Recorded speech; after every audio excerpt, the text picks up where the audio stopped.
স্বাগত ডিবিসি সংবাদে। আপনাদের সাথে আছি আমি সুরভি আলম তরণী। দর্শক, ডিবিসি নিউজে শুরু হয়েছে ধারাবাহিক প্রতিবেদন দুর্নীতি যাদের নীতি। আজ সম্প্রচার হবে এই আয়োজনের 15তম পর্ব।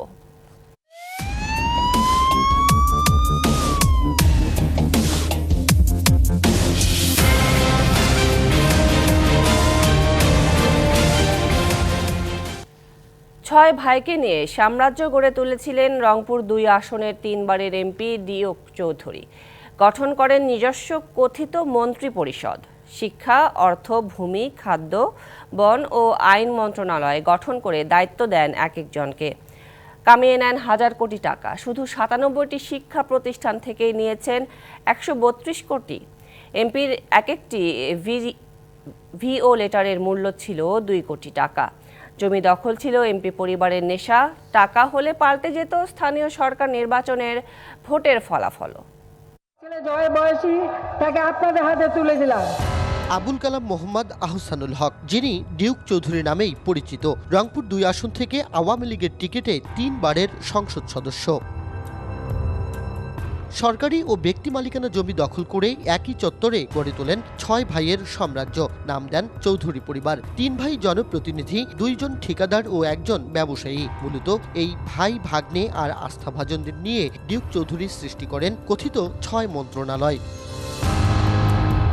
এমপির ভাগ্নে এলাকায় শিক্ষামন্ত্রী খ্যাত হেলাল মাস্টারের মাধ্যমে নিয়োগ, বাণিজ্য, শিক্ষা প্রতিষ্ঠানের ভবন বরাদ্দে কমিশন, স্কুল কমিটির সভাপতি নিয়োগ ও ল্যাব নির্মাণের নামে কামিয়েছেন শত কোটি টাকা। এছাড়া গ্রামীণ অবকাঠামো উন্নয়নের বরাদ্দ লুটপাট, ইউনিয়ন পরিষদ থেকে অর্থ আদায় এবং চাঁদার টাকা উঠানোর দায়িত্বে ছিলেন কথিত অর্থমন্ত্রী, জেলা পরিষদের সাবেক সদস্য মমতাজ উদ্দিন। আমাদের এক্স এমপি যিনি ছিল, ওনার পিএসও স্কুল কলেজের সভাপতি ছিল এবং ওনার ভাইয়েরা দেখা যাচ্ছে আপনার ৪টা-৫টা প্রতিষ্ঠানের সভাপতি এবং সব নিয়োগ হইতো তাদের হাত ধরে। চাচাতো ভাই পৌর মেয়র টুটুল চৌধুরীর একচ্ছত্র আধিপত্য ছিল প্রশাসনে। বাড়িতেই চালাতেন থানার কার্যক্রম। কেউ মতের বিরুদ্ধে গেলেই দেয়া হতো মিথ্যে মামলা। অকথ্য নির্যাতন চালাতো ডিউক চৌধুরীর পেটোয়া বাহিনী। এলাকায় বিচার সালিসের নামে প্রহসন চালাতেন আর এক চাচাতো ভাই লিটন চৌধুরী। আর জমি দখল, টেন্ডারবাজি, ঠিকাদারি ও ব্যবসায়ী সিন্ডিকেটের হোতা ছিলেন লিঙ্কন চৌধুরী। এছাড়া খাদ্য ও বন মন্ত্রী খ্যাত পলিন চৌধুরী নিয়ন্ত্রণ করতেন এলএসডি গোডাউন, সরকারি জলাশয় দখল, লিজ, সড়কের গাছ কর্তন, solar panel, TCB, OMS dealership নিয়োগ সহ স্থানীয় হাট বাজার। আপনার টেন্ডারবাজি থেকে শুরু করে নিয়োগ বাণিজ্য, এমনকি ওএমএস, টিসিবির মতো যে ডিলারশিপগুলো আছে সেগুলো পর্যন্ত তারা নিজেদের মনোপুত মানুষকে দিয়েছিল এবং তাদের কাছে মাসিকভাবে তারা একটা চাঁদা নিত। এমপির মদতে বালু সিন্ডিকেট নিয়ন্ত্রণ করতেন সাবেক উপজেলা চেয়ারম্যান ফজলে রাব্বি সুইট। প্রশাসনকে কুক্ষিগত করে স্থানীয় সরকার নির্বাচনে ভোটের ফল পাল্টে দিতেন ডিউক চৌধুরী। আমার নাগরিহাট থেকে ধলাইঘাট পর্যন্ত গোটাল নদীর বালুগুলো তারা নিয়ে এনেছে।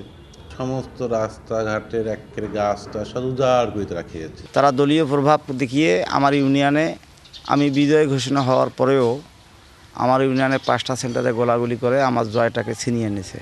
ক্ষমতার প্রভাবে মৃত বাবাকেও মুক্তিযোদ্ধার তালিকাভুক্ত করেন সাবেক এই এমপি। ডিও লেটারের জন্য নিতেন মোটা অঙ্কের টাকা। ৩ কোটি টাকায় বদরগঞ্জ বালিকা বিদ্যালয় ও 2 কোটি টাকায় ডিগ্রি কলেজকে সরকারি করার ডিও লেটার দেন। তখন এমপি এসে তার বাসায় আমাকে ডাক দিলেন, বললেন যে দেখেন, যদি আপনি 2 কোটি টাকা আমাকে দেন এই ডিও লেটারের মূল্য, তাহলে আমি আপনার ওই কলেজ বাদ দিয়ে আপনার কলেজটাকে সরকারি আওতায় নিয়ে আসবো।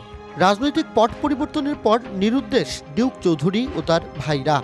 যতগুলো অবকাঠামো আপনারা দেখতেছেন, বিগত সাংসদের হাত দিয়ে কিন্তু আমি উন্নয়নটা করেছি। এই কারণে আমাকে যতটুকু সময় ওনার সাথে থাকার দরকার ছিল আমি ততটুকু সময় ছিলাম। বদরগঞ্জ, তারাগঞ্জ উপজেলার প্রতিটি দপ্তরে একক আধিপত্য বিস্তার করে হাজার হাজার কোটি টাকার মালিক ডিউক চৌধুরী। তবে এলাকায় তার দৃশ্যমান কোনো সম্পদ নেই। ঢাকা সহ পদ্মা সেতু এলাকায় সম্পদ করার পাশাপাশি শ্যালক ও শেলিকার স্বামী ব্যাংক কর্মকর্তার কাছে নগদ টাকা গচ্ছিত রেখেছেন বলে জনশ্রুতি রয়েছে। হলফনামা অনুযায়ী 10 বছরের ডিউক চৌধুরীর বার্ষিক আয় 2,29,000 থেকে বেড়ে হয়েছে 24,41,000 টাকা। স্থাবর সম্পত্তি দেখিয়েছেন মাত্র 70,000 টাকা, আর 4.5 লাখ টাকার অস্থাবর সম্পত্তি হয়েছে 1.5 কোটি টাকা। ডিউকের স্ত্রী গৃহিণী হলেও বেড়েছে তার সম্পদ। দুর্নীতির যথাযথ তদন্ত করে ডিউকের কঠোর বিচারের দাবি সুশাসনের জন্য নাগরিকের। আজকে যারা দুর্নীতি করে ফুলে ফেপে সমাজে সম্পদশালী বিত্তশালী হয়েছে তাদের বিরুদ্ধে কিন্তু অবশ্যই ব্যবস্থা নেওয়া দরকার। 90 পরবর্তী সময়ে বদরগঞ্জ তারাগঞ্জ উপজেলা কবজায় নেয় ডিউকের পরিবার। তার চাচা সাবেক যোগাযোগ মন্ত্রী আনিসুল হকের আমল থেকে এলাকাটিতে চলে চৌধুরী পরিবারের দুঃশাসন। আওয়ামী লীগ সরকার পতনের পর বিক্ষুব্ধ জনতা গুড়িয়ে দিয়েছে তাদের সাম্রাজ্য। Majed Masud, DBC news, Rangpur. MP ডিউকের দুর্নীতি নিয়ে আরও বিস্তারিত জানার চেষ্টা করব আমরা। আমাদের সাথে রংপুর সেন্টার থেকে যুক্ত হয়েছেন সিনিয়র রিপোর্টার মাজেদ মাসুদ। মাজেদ মাসুদ, জানাবেন আত্মীয় স্বজনের এই বহর নিয়ে এই সিন্ডিকেট কিভাবে পরিচালিত হতো? আসলে সুরভি আলম তরুণী, আপনি নিশ্চয়ই জানেন যে আসলে 10.5 বছর এই ক্ষমতায় ছিলেন ডিউক চৌধুরী। তো এই তার 10.5 বছরের আমল অল্প সময়ে তুলে আনা বেশ মুশকিল। অনেক কিছুই কিন্তু আমরা প্রতিবেদনে তুলে আনতে পারিনি আমাদের সীমাবদ্ধতার কারণে। তবে আমরা দেখেছি ডিউক চৌধুরী যে সাম্রাজ্য গড়ে তুলেছিল বদরগঞ্জ এবং তারাগঞ্জ উপজেলায়, এই তাদের সাম্রাজ্যের যে দুঃশাসন, এই দুঃশাসনে প্রত্যেকটি মানুষ ওই উপজেলার অতিষ্ঠ হয়ে উঠেছেন। তাদের দুঃশাসন থেকে বাদ যায়নি, খোদ তাদের দলের যারা আওয়ামী লীগের নেতাকর্মী ছিলেন তারাও কিন্তু বাদ যায়নি। একরকম একটা পরিবারতন্ত্র বা রাজতন্ত্র কায়েম করা হয়েছিল এই আসনে। আমি যদি আপনাকে একটু বলি যে আসলে গেল ইউনিয়ন পরিষদ নির্বাচনে মোট 4টি ইউনিয়নে 60 লাখ, 70 লাখ এবং কোথাও 30 লাখ 40 লক্ষ টাকা নিয়ে এই ডিউক চৌধুরী তাদের যে স্থানীয় নির্বাচনের ভোটের ফল সেটি কিন্তু বদলে দিয়েছেন। বিষ্ণুপুর নামে একটি ইউনিয়ন পরিষদ রয়েছে, সেখানে ডিউক চৌধুরীর ছোট ভাই শান্ত চৌধুরীকে জয়লাভ করানো হয়, অথচ বিপুল ভোটের ব্যবধানে সেখানে জয়ী ছিলেন আকরাম হোসেন নামের এক ব্যক্তি। তিনি যেটি বলছেন যে 7টি কেন্দ্রে গোলাগুলি করে তার ফলাফল ছিনিয়ে নেওয়া হয়েছে। একইভাবে লোহানীপাড়া ইউনিয়নে এই ডিউক চৌধুরীর স্ত্রীর বড় ভাই, যাকে সমন্দি বলা হয়, ডালু শাহ নামে একজনকে নির্বাচিত করা হয়েছে। কিন্তু তথ্যপত্র বলছে যে সেখানে সেকেন্দার আলী নামে একজন ব্যক্তি, তিনি নির্বাচিত হয়েছিলেন। যদি মধুপুর ইউনিয়নের কথা বলি, সেখানে ভুট্টু মিয়া নামে এক ব্যক্তিকে নির্বাচিত করা হয়েছে, যার কাছে স্থানীয় সাবেক সংসদ সদস্য ডিউক চৌধুরী 30 লক্ষ টাকা নিয়েছে। সেখানে নির্বাচিত হয়েছিলেন লালন মিয়া। অপরদিকে একইভাবে কুতুবপুর ইউনিয়নে সেখানে উপনির্বাচন হয়। এই উপনির্বাচনে সাবেক চেয়ারম্যান যিনি ছিলেন মোস্তাক চেয়ারম্যান, তার স্ত্রী প্রতিদ্বন্দ্বিতা করছিলেন, কিন্তু তার স্ত্রীকে ভয় ভীতি প্রদর্শন করে তাকে প্রচারণা চালাতে দেওয়া হয়নি। 60 লাখ টাকা নিয়ে শামসুল নামের এক ব্যক্তিকে নির্বাচিত করা হয়েছে। গোপালপুরের যিনি সাবেক চেয়ারম্যান রয়েছেন, সেখানেও কিন্তু আমরা দেখেছি যে সেই ফলাফল কিন্তু বদলে দেওয়া হয়েছে। আজিজা রহমানের ব্যক্তির একজনের ফলাফল ছিনিয়ে নিয়ে শামসুল হক নামে এক ব্যক্তিকে নির্বাচিত করা হয়েছে। আমরা আসলে প্রতিবেদনে বলছিলাম যে ডিউক চৌধুরীর যে 6 ভাই ছিল, তারা যে সাম্রাজ্য গঠন করেছিল, এই সাম্রাজ্য কায়েম করার মূল কারণ হলো ইউনিয়ন পরিষদ তাদের হাতে ছিল, উপজেলা পরিষদ তাদের হাতে, পৌরসভা তাদের হাতে, এবং স্থানীয় যে আসন রয়েছে রংপুর 2 আসন, পুরোটাই আসলে তাদের ব্যক্তি দিয়ে তারাই কিন্তু জনপ্রতিনিধি। নির্বাচনের সময় প্রার্থীর হলফনামা যে পরীক্ষা করার একটা চল থাকতো, তা কি পরীক্ষা করা হতো না, নাকি এক্ষেত্রেও দুর্নীতির আশ্রয় নেওয়া হয়েছে? জি, আপনি ঠিকই বলছেন যে আসলে আমরা দেখেছি যে প্রশাসন তাদের হাতের মুঠোয় থাকার কারণে তারা হলফনামা যেভাবে মন চেয়েছে, মন গড়াভাবে হলফনামা কিন্তু তারা দাখিল করেছে। এগুলো পরীক্ষা নিরীক্ষা তো দূরের কথা, তাদের বিষয়ে কোনো প্রশ্নই তুলেননি তৎকালীন প্রশাসন। একরকম থানার কার্যক্রম যেমন বাড়িতে চালাতেন, অন্যদিকে কিন্তু আমরা দেখেছি উপজেলা পরিষদও যেন তাদের ঘর বাড়িই ছিল। যা বলতো, এক কথায় যদি বলি, এই চৌধুরী পরিবারের কথাই বদরগঞ্জ তারাগঞ্জের সূর্য উদয় হতো, সূর্য অস্তমিত হতো। তাদের মতের বিপক্ষেই যারা গেছে তাদেরকে মিথ্যা মামলায় যেমন তাদেরকে হয়রানি করা হতো, এমনকি তাদের নিজস্ব যে সন্ত্রাসী পেটোয়া বাহিনী ছিল, এই পেটোয়া বাহিনী দিয়ে তাদেরকে তুলে নিয়ে এসে কিন্তু নির্যাতনে তাদের উপরে খড়গ নেমে আসতো। এলাকায় জমি দখলের কথা যদি বলি, এখন তো তারা সবাই নিরুদ্দেশ, সেই ক্ষেত্রে তার বিরুদ্ধে প্রশাসনিক কার্যক্রমগুলো কিরকম হবে এবং তার সম্পদগুলোরই বাকি হবে? জি, এই জায়গায় একটু বলি, ডিউক চৌধুরীর পরিবার মানে সে যেখানে বিয়ে করেছে তার শ্বশুর পরিবার বিএনপির খুব কাছের ব্যক্তি। আমরা শুনেছি বিএনপির একজন কেন্দ্রীয় নেতার বাড়িতে ডিউক চৌধুরী এই পরিবর্তিত সময়ে আশ্রয় নিয়েছে এবং তার যে অর্থ সম্পদ নগদ টাকা সেটি তার শ্বশুর পরিবারে গচ্ছিত রেখেছে। অর্থাৎ স্থানীয় বিএনপি বলি কিংবা কেন্দ্রীয় বিএনপি বলি, এই বিএনপির মদত নিয়ে কিন্তু এখন ডিউক চৌধুরী নিজেকে আড়াল করেছে এবং তার ভাইয়েরাও শোনা যায় যে তাদের শেল্টারেই বিভিন্ন জায়গায় রয়েছে। ফলে তাদের পরিবর্তিত পরিস্থিতিতে এসে তাদের বিরুদ্ধে কোনো আইনগত ব্যবস্থা নেওয়াও যায়নি এবং তার যে সম্পদগুলো রয়েছে সেই সম্পদগুলো, যাদের জমি বেদখল হয়েছিল জমিগুলো উদ্ধার করেছে অনেকেই, এবং যারা বিভিন্নভাবে নির্যাতিত হয়েছে তারা এখন মুখ খুলছেন, কথা বলছেন, কিন্তু তেমনভাবে আমরা দেখছি না দৃশ্যমান কোনো আইনি পদক্ষেপ এই পরিবারের বিরুদ্ধে কিন্তু আমরা দেখছি না। তরুণী, আমি আপনাকে আরেকটা বিষয় বলতে চাই যে ডিউক চৌধুরীর শুধু তার ভাই কিংবা সে না, তার যে এপিএস রয়েছে এই এপিএসও কিন্তু কোটি টাকায় সৈয়দপুরে একটি রিসোর্ট তৈরি করেছে, তার বাড়িতে বহুতল ভবন নির্মাণ করেছে। সেখানকার সাবেক যে পৌর মেয়র রয়েছে উত্তম সাহা, তিনিও কিন্তু ডিউক চৌধুরীর মদতে কোটি কোটি টাকার সম্পদ করে ফেলেছেন। জি, বুঝতে পেরেছি মাজেদ মাসুদ, ধন্যবাদ আপনাকে যুক্ত হবার জন্য। বিক্ষোভ ও আলটিমেটামের মুখে ডাকসু নির্বাচন দেওয়ার কথা জানালেন ঢাকা বিশ্ববিদ্যালয়ের উপাচার্য অধ্যাপক ডক্টর নিয়াজ আহমেদ খান। বলেন, ডাকসু নির্বাচন নিয়ে আন্তরিক বিশ্ববিদ্যালয় কর্তৃপক্ষ, সাধারণ শিক্ষার্থী সহ সব ছাত্র সংগঠনের সাথে আলোচনা করেই নির্বাচনের রোডম্যাপ তৈরি করা হবে বলেও জানান উপাচার্য। বৃহস্পতিবার রাতে ঢাকা বিশ্ববিদ্যালয়ের কেন্দ্রীয় ছাত্র সংসদ ডাকসু নির্বাচনে রোডম্যাপ দেওয়ার দাবিতে বিক্ষোভ করে শিক্ষার্থীরা। উপাচার্যের বাসভবনের সামনে অবস্থান নিয়ে 72 ঘন্টার মধ্যে নির্বাচনের রোডম্যাপ ঘোষণার আলটিমেটাম দেয় বৈষম্য বিরোধী ছাত্র আন্দোলন। শুক্রবার সকালে আইভিএর এক আয়োজনে যোগ দেন ঢাকা বিশ্ববিদ্যালয়ের উপাচার্য। এ সময় তিনি জানান, ডাকসু নির্বাচনের বিষয়ে আন্তরিক বিশ্ববিদ্যালয় প্রশাসন। ডাকসু নির্বাচনের ব্যাপারে আমরা অত্যন্ত আন্তরিক, তবে আমরা চাই যে সবার মধ্যে মোটামুটি একদম ঐক্যমত না হোক, কিন্তু একটু ব্রড বেসড, যাতে একরকম সমঝোতা হয়, একটা চুক্তির মতো হয়, সবাইকে নিয়ে আমরা করতে চাই এই নির্বাচনটি উৎসবমুখর পরিবেশে। আলোচনার ভিত্তিতে ডাকসু নির্বাচনের রোডম্যাপ তৈরির কথাও জানান উপাচার্য। সবার বহুদিন পর একটি মুক্ত পরিবেশে এই সুযোগটি তৈরি হয়েছে। আমরা চাই যে এই কাজটি যতদূর সম্ভব সবাইকে নিয়ে নিখুঁতভাবে করতে। তিনি আরও জানান, বিশ্ববিদ্যালয়ের বর্তমান মুক্ত পরিবেশকে কাজে লাগিয়ে উৎসব মুখর পরিবেশে ডাকসু নির্বাচন আয়োজন করতে চান। Rakib Hossain, DBC news. গণতন্ত্রের কথা বললেও চর্চা হয় না গণতন্ত্রের, যা রাজনীতির বড় সমস্যা। ঐক্যের কথা বললেও হচ্ছে অনৈক্য, এমন মন্তব্য করেছেন বিএনপি মহাসচিব মির্জা ফখরুল ইসলাম আলমগীর। সকালে দিনাজপুর সরকারি কলেজের অর্থনীতি বিভাগে সুবর্ণ জয়ন্তী উপলক্ষে আয়োজিত স্মৃতিচারণ সভায় প্রধান অতিথির বক্তব্যে তিনি এই কথা বলেন। এ সময় তিনি আরও বলেন, দেশে বিভিন্ন সময়ে গণতন্ত্রকে হত্যার চেষ্টা করা হয়েছে, গণতান্ত্রিক যে প্রতিষ্ঠান সেগুলোও তৈরি হয়নি। এছাড়া রাজনৈতিক দলগুলো পরস্পরের সাথে বিরোধে লিপ্ত হওয়ায় অনৈক্য তৈরি হয়েছে। বিএনপি মহাসচিব আরও জানান, অর্থ লুটপাট করে দেশের অর্থনীতিকে পঙ্গু করে দিয়ে গেছে আওয়ামী লীগ। আমরা গণতন্ত্রের কথা বলি, কিন্তু আমরা গণতন্ত্রকে চর্চা করি না। এখানে পর পর গণতন্ত্রকে হত্যা করার চেষ্টা করা হয়েছে। আমরা রাজনৈতিক দলগুলো পরস্পরের সঙ্গে বিরোধে লিপ্ত হয়েছি, কিন্তু সহনশীলতার মধ্য দিয়ে গণতন্ত্রকে চর্চা করে আমরা যদি সবাই এগিয়ে যেতে পারি, তাহলে কিন্তু আমরা গণতন্ত্রকে লাভ করতে পারবো। তিনটি নির্বাচনে অবৈধভাবে ক্ষমতায় থাকাকালে যারা তাণ্ডব চালিয়েছেন তাদের নির্বাচনে যাওয়ার সুযোগ নেই বলে মন্তব্য করেছেন জামাতে ইসলামের আমির শফিকুর রহমান।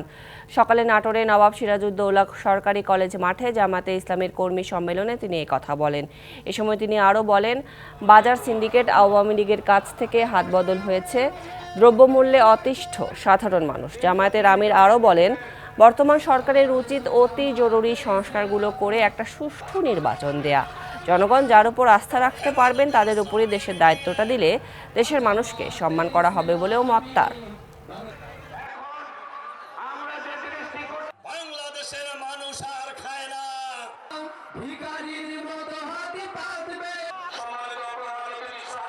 কেউ কেউ বলেন আগামী নির্বাচনে তারা অংশগ্রহণ করতে পারবে কিনা। নির্বাচন তাদের জন্য যারা দেশবাসীকে ভালোবাসে। অবৈধভাবে ক্ষমতায় থাকার সময় কি তাণ্ডব চালিয়েছে আমরা কি ভুলে গিয়েছি? যারা নির্বাচনে বিশ্বাস করে না তাদের আবার কিসের নির্বাচন? দর্শক, আমরা সংবাদের শুরুতে যেমনটি জানিয়েছিলাম ডাকসু নির্বাচন নিয়ে এবং এই নির্বাচন নিয়ে আরও বিস্তারিত জানার চেষ্টা করব। আমাদের সাথে ঢাকা বিশ্ববিদ্যালয় থেকে যুক্ত হয়েছেন জহুরুল হক হলের সহ সমন্বয়ক জহির রায়হান রিপন। রিপন, আপনি নিশ্চয়ই আমাকে শুনতে পাচ্ছেন। সাধারণ শিক্ষার্থী সহ সব ছাত্র সংগঠনের সাথে আলোচনা করেই নির্বাচনের রোডম্যাপ তৈরি করা হবে বলে জানালেন উপাচার্য। এ নিয়ে প্রতিক্রিয়া জানতে চাই ছাত্রদের, কেমন রোডম্যাপ চান আপনারা? দেখুন, ঢাকা বিশ্ববিদ্যালয়ের শিক্ষার্থীদের একমাত্র প্রতিনিধিত্বকারী প্ল্যাটফর্ম হচ্ছে ঢাকা বিশ্ববিদ্যালয় কেন্দ্রীয় ছাত্র সংসদ অর্থাৎ ডাকসু। তো এখানে যেমন নেতৃত্ব গঠন থেকে শুরু করে গণতন্ত্র চর্চা এবং শিক্ষার্থীদের সকল প্রকার অভিযোগ অনুযোগ, তাদের দাবি দেওয়া সবকিছু তুলে ধরার যে একটা প্ল্যাটফর্ম লাগবে সেটা হচ্ছে ডাকসু। তো আমরা যেটা দেখেছি যে একটা বিশ্ববিদ্যালয়ে যখন শিক্ষার্থীদের প্রতিনিধিত্বকারী কোনো প্ল্যাটফর্ম না থাকে, সেক্ষেত্রে কি হয়, ক্ষমতাসীন দলের ছাত্র সংগঠনগুলোর দ্বারা সেই বিশ্ববিদ্যালয়ের শিক্ষার্থীরা, সাধারণ শিক্ষার্থীরা মূলত ডোমিনেট হয়ে থাকে, যেটা আমরা বিগত ফ্যাসিস্ট আমলে দেখেছি। যে দীর্ঘ 28 বছর পর 2019 সালে যখন নির্বাচন হলো, নির্বাচনের কিছুদিন পরে আবার সেই আগের মতোই অবস্থা ফিরে গিয়েছিল। তো আমরা বিশ্ববিদ্যালয় প্রশাসনের কাছে হচ্ছে এই যে ফ্যাসিস্ট সরকার পতনের পর থেকে এই যে 5 মাস হয়ে গেল, এর মধ্যে আমরা এই যে বিশ্ববিদ্যালয় প্রশাসনের কাছ থেকে ডাকসু নির্বাচনের কোনো রোডম্যাপ এখন পর্যন্ত দেখি নাই, বা দৃশ্যমান কোনো পদক্ষেপ বাস্তবায়নের কোনো লক্ষ্য বা কোনো পদক্ষেপে আমরা এ পর্যন্ত লক্ষ্য করি নাই। যার পরিপ্রেক্ষিতে গতকালকে আমরা এক পর্যায়ে আন্দোলন করি এবং সেখানে আমরা বিশ্ববিদ্যালয় প্রশাসনকে 72 ঘন্টার একটা আলটিমেটাম দেই যে 72 ঘন্টার মধ্যে যাতে ডাকসু নির্বাচনের একটা রোডম্যাপ ঘোষণা করা হয়। তো এখন এই ডাকসু নির্বাচনের যে একটা কমিশন গঠন করা হয়েছে, এই কমিশনের ভিত্তিতেই যখন ঢাকা বিশ্ববিদ্যালয়ের প্রত্যেকটা সাধারণ শিক্ষার্থীর একটাই চাওয়া যে তাদের প্রতিনিধিত্ব করবে এমন একটা ছাত্র সংসদ নির্বাচন হবে, যার মাধ্যমে ঢাকা বিশ্ববিদ্যালয়ের অন্যান্য হলগুলো সহ হল সংসদগুলো সহ শিক্ষার্থীরা তাদের দাবি দাওয়াগুলো তুলে ধরবে। তো অনতি লম্বে বিশ্ববিদ্যালয় প্রশাসনের কাছে আহ্বান থাকবে যাতে করে এই ডাকসুর একটা রূপরেখা বা একটা রোডম্যাপ ঘোষণা করে, যাতে করে আমরা এই যে ডাকসু সংসদের মাধ্যমে, ডাকসু নির্বাচনের মাধ্যমে কোনো প্রকার লেজুর ভিত্তিক রাজনীতি বিশ্ববিদ্যালয়ে আবার ফিরে আসতে না পারে।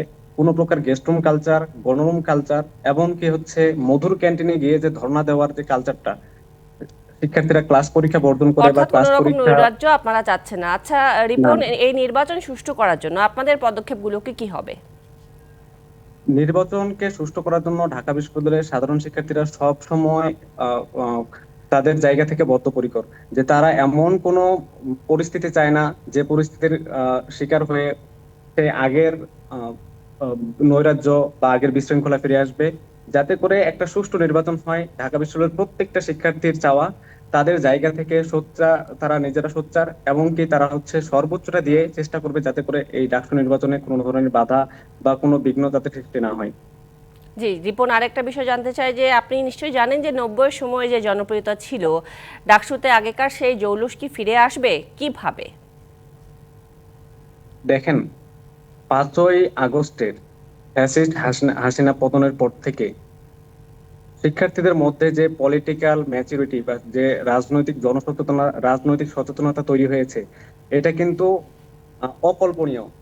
অর্থাৎ কোনো মানুষই এভাবে ভাবতে পারে না যে ক্লাস 5-6 এর একটা বাচ্চার মধ্যে এরকম পর্যায়ের একটা রাজনৈতিক সচেতনতা তৈরি হবে, যেখানে বিশ্ববিদ্যালয়ের মতো একটা জায়গায় সাধারণ শিক্ষার্থীরা তাদের ভোটাধিকার প্রয়োগের একটা ক্ষমতা পাবে, তাদের নিজস্ব একটা প্ল্যাটফর্ম পাবে। সেক্ষেত্রে এখানে কোনো ধরনের লেজুরবৃত্তি থাকবে না, তাদের মতো করে হচ্ছে একটা সুন্দর এবং প্রগতিশীল একটা প্ল্যাটফর্ম গড়ে উঠবে, যেটার মাধ্যমে শুধু বাংলাদেশের এই যে ঢাকা বিশ্ববিদ্যালয়কে কেন্দ্র করে না, বাংলাদেশের যত পাবলিক ইউনিভার্সিটি আছে প্রত্যেকটা পাবলিক ইউনিভার্সিটিতে একই পর্যায়ে এই যে ছাত্র সংসদ নির্বাচনের হয়ে ছাত্রদের হয়ে একটা প্রতিনিধিত্বকারী একটা প্ল্যাটফর্ম হিসেবে গড়ে উঠবে বলে আশাবাদ ব্যক্ত করছি। আপনাদের প্রত্যাশা পূরণ হোক, সেই প্রত্যাশা থাকলো আমাদের। অসংখ্য ধন্যবাদ আপনাকে যুক্ত হওয়ার জন্য রিপন। পৌষের শীতের দাপটে কাবু সারা দেশ। রংপুর বিভাগ সহ 13টি জেলায় বইছে মৃদু শৈত্যপ্রবাহ। কুয়াশায় ঢাকা পড়েছে দেশের বেশিরভাগ অঞ্চল। পঞ্চগড়ে তেঁতুলিয়ায় তাপমাত্রা নেমেছে 8.3 ডিগ্রিতে। কষ্ট বেড়েছে শ্রমজীবী ও ছিন্নমূল মানুষের। আবহাওয়া অফিস জানিয়েছে 3 থেকে 4 দিন থাকবে এই পরিস্থিতি। সূর্যের দেখা মিলবে না অধিকাংশ অঞ্চলে। মেঘাচ্ছন্ন আকাশ, সাথে হিমেল হাওয়া, ঘন কুয়াশার চাদরে ঢাকা পথঘাট। দুদিন ধরে সূর্যের দেখা নেই অনেক জেলায়। পৌষের দ্বিতীয়ার্ধে শীতের তীব্রতা বেড়েছে সারা দেশে। মৃদু শৈত্যপ্রবাহের কবলে রংপুর বিভাগ এবং রাজশাহী, পাবনা, বগুড়া, নওগাঁ ও কুষ্টিয়া জেলা। শুক্রবার সকালে দেশের সর্বনিম্ন তাপমাত্রা 8.3 ডিগ্রি সেলসিয়াস রেকর্ড করা হয় পঞ্চগড়ের তেঁতুলিয়ায়। হিমেল বাতাস বাড়িয়েছে শীতের দাপট। খড়কুটোর আগুনে শীত নিবারণের চেষ্টায় অনেকে। খুব শীত, কুয়াশা, তারপরে আমাদেরকে কষ্ট করে বালু তুলতে হয়। শীতের জন্য হাত পা কোকড়া হয়ে যাচ্ছে। মৃদু শৈত্যপ্রবাহ আর ঘন কুয়াশায় নাকাল ঠাকুরগাঁও এবং কুড়িগ্রামের জনজীবন। দুর্ঘটনা এড়াতে হেডলাইট জ্বালিয়ে চলাচল করছে যানবাহন। তীব্র শীতেও ঘরে থাকার উপায় নেই কৃষকের। কষ্ট হলেও চলছে ফসলের পরিচর্যা। খুব কুয়াশা, কুয়াশার জন্য আমাদের আলু বিরাট ধরার চিন্তা ভাবনা বিরাট ধরতেছি। কাগজ চোপড় নেই, মানুষের অভাব, বর্তমান কাজ কামাই খুব কম। চুয়াডাঙ্গায় কুয়াশা কম থাকলেও হিমেল হাওয়া বাড়িয়েছে শীতের অনুভূতি। সর্বনিম্ন তাপমাত্রা রেকর্ড করা হয় 10.8 ডিগ্রি সেলসিয়াস। শীতে কাবু রাজধানীবাসীও। তাপমাত্রা নেমেছে 13.6 ডিগ্রি সেলসিয়াসে। আবহাওয়া অফিস বলছে শীতল আবহাওয়া থাকবে আরও 3-4 দিন। দেশের বেশিরভাগ অঞ্চলে দেখা মিলবে না সূর্যের। দিন এবং রাত মানুষ কিন্তু একই তাপমাত্রার মধ্যে যাইতে হচ্ছে এবং এর জন্য কিন্তু মানুষের মধ্যে একটা তীব্র শীতের অনুভূতি দেখা দিয়েছে এবং এই অবস্থা কিন্তু সারা দেশে কম বেশি। কুয়াশার যে ব্যাপারটা আমরা এখন পর্যন্ত যেটা দেখছি সেটা আগামী কবে 7 তারিখ পর্যন্ত কম বেশি কুয়াশাটা থাকবে। এছাড়া চলতি মাসে আরও 2 থেকে 3টি শৈত্যপ্রবাহেরও আভাস দিয়েছে আবহাওয়া অধিদপ্তর। Habibur Rahman, DBC news desk. শুক্রবার ছুটির দিনে বিপিএল এর ম্যাচ দেখতে দর্শকদের ঢল মিরপুরে সুইমিং ফেডারেশন কমপ্লেক্সে। বিপিএল টিকিটের একমাত্র বুথের সামনে দেখা যায় দর্শকদের দীর্ঘ লাইন। তবে দুপুরের আগেই সর্বনিম্ন মূল্যের টিকিট শেষ হয়ে যাওয়ায় হতাশা প্রকাশ করেছে ভোর থেকে লাইনে দাঁড়ানো সমর্থকরা। বৃহস্পতিবার এই অস্থায়ী বুথে অগ্নিসংযোগের ঘটনা ঘটেছিল। কারণ একটাই, টিকিট স্বল্পতা এবং টিকিট না পেয়ে বিক্ষুব্ধ দর্শক অগ্নিসংযোগ করেছিল বাংলাদেশ সুইমিং পুল ফেডারেশনের এই অস্থায়ী বুথে। সেখানে আজকেও দেওয়া হচ্ছে টিকিট, তবে টিকিটের স্বল্পতা আজকেও কিন্তু ঘোষণা করা হয়েছে। দর্শকরা কি ভাবছেন, ঘন্টার পর ঘন্টা লাইনে দাঁড়িয়ে তারা আসলে কি প্রত্যাশা করছেন, টিকিট পাবেন কি পাবেন না সেটা নিয়েও একটা ধোঁয়াশা দেখা দিয়েছে। আচ্ছা, আপনি কখন থেকে দাঁড়িয়ে আছেন? আমি 3 ঘন্টা ধরে লাইনে দাঁড়িয়ে আছি, এখনো টিকিট পাচ্ছি না। আপনার কি মনে হয় টিকিট পাবেন? দেখা যাক, ইনশাল্লাহ টিকিট পেতে পারি। কোন দলকে সাপোর্ট করছেন? আজকে হচ্ছে দুর্বল রাজশাহী।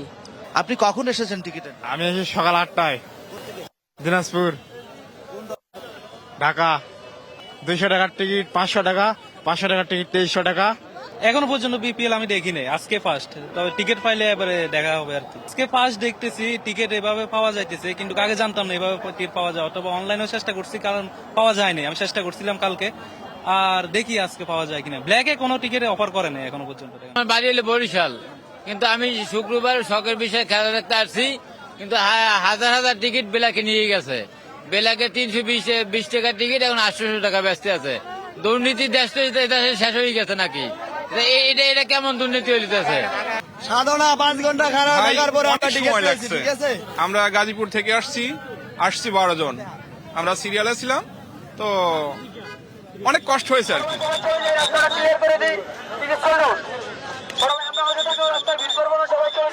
গ্যালারিতে দর্শক নেই, কিন্তু আমরা এখনো 7-8 লোক আছে, আমরা টিকিট পাচ্ছি না। এই জিনিসটা যদি বিসিবি সঠিকভাবে নিতে পারে, তাহলে আমার মনে হয় গ্যালারিতে পর্যাপ্ত দর্শক হবে, খেলোয়াড়রা খেলে মানে অনেকটা ভালো হবে। এই একটা সমস্যাই আসলে পড়াচ্ছে দর্শকদের, যে ব্ল্যাকে টিকিট পাওয়া যাচ্ছে, অর্থাৎ ব্ল্যাকারদের হাতে টিকিট পাওয়া যাচ্ছে, কিন্তু বুথে টিকিট নেই। বিসিবি এই ব্যাপারে যদি উদ্যোগী হয়, আগামীতে অন্তত এই ঝামেলাটা মিটে যাবে। শান পাপন, ডিবিসি নিউজ, ঢাকা। সংবাদ এই ছিল এখনকার মতো। ডিবিসি নিউজের সংবাদগুলো পড়তে ভিজিট করুন dbcnews.tv আর ভিজিট করুন ডিবিসি নিউজের ফেসবুক পেজ এবং ইউটিউব চ্যানেল। সঙ্গে থাকুন।